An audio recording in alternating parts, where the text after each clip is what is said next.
الحمد لله رب العالمين والصلاة والسلام على سيدنا محمد خاتم النبيين ولكل أمة جعلنا منسكا ليذكروا اسم الله على ما رزقهم من بهيمة الأنعام۔ اللہ تعالیٰ نے کچھ جانوروں کو مختص کیا ہے، خاص کیا ہے کہ جن کی قربانی کی جا سکتی ہے۔ سب سے پہلے آپ یہ بات جان لیجئے کہ آپ کی قربانی کتنی اہمیت کی حامل ہے اور کتنی خاص ہے، کہ نبی رحمت صلی اللہ علیہ وسلم نے بتایا ہے عید الاضحیٰ والے دن، قربانی والے دن،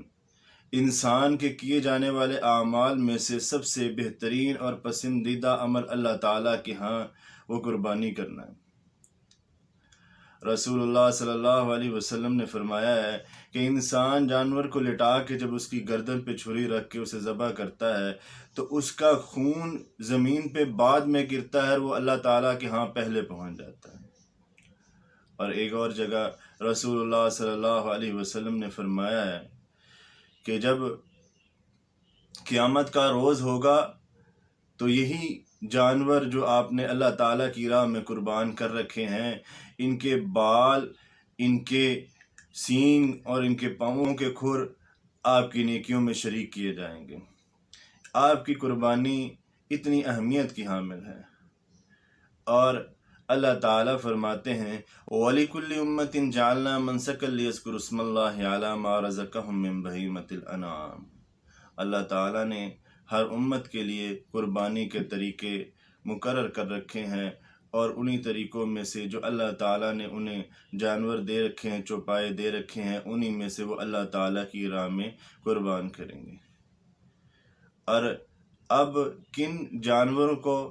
جو ہے وہ انتخاب کرنا ہے قربانی کے لیے، وہ اونٹ ہیں، گائے ہیں، بھیڑ ہے، بکری ہے، ان جانوروں کا انتخاب کیا جائے گا قربانی کے لیے۔ قرآن پاک کی اس آیت میں بہیمۃ الانعام سے مراد بھی یہی جانور ہیں، اونٹ، گائیں، بھیڑ، بکری ہی کی اجناس میں سے اللہ تعالیٰ کی راہ میں قربانی کی جائے گی۔ اور اگر آپ اس کے علاوہ کوئی اور جانور لے آتے ہیں، ہرن لے آتے ہیں، مارخور لے آتے ہیں، کوئی ایسا جانور جس کے بارے میں اللہ تعالیٰ نے حکم ارشاد نہیں فرمایا اور رسول اللہ صلی اللہ علیہ وسلم نے نہیں بتایا، تو پھر آپ کی قربانی نہیں ہوگی۔ آپ انہی جانوروں کی قربانی کریں گے اللہ تعالیٰ کی راہ میں، پھر ہی آپ کی قربانی ہوگی۔ وما توفیقی الا باللہ علیہ توکلت و الیہ انیب۔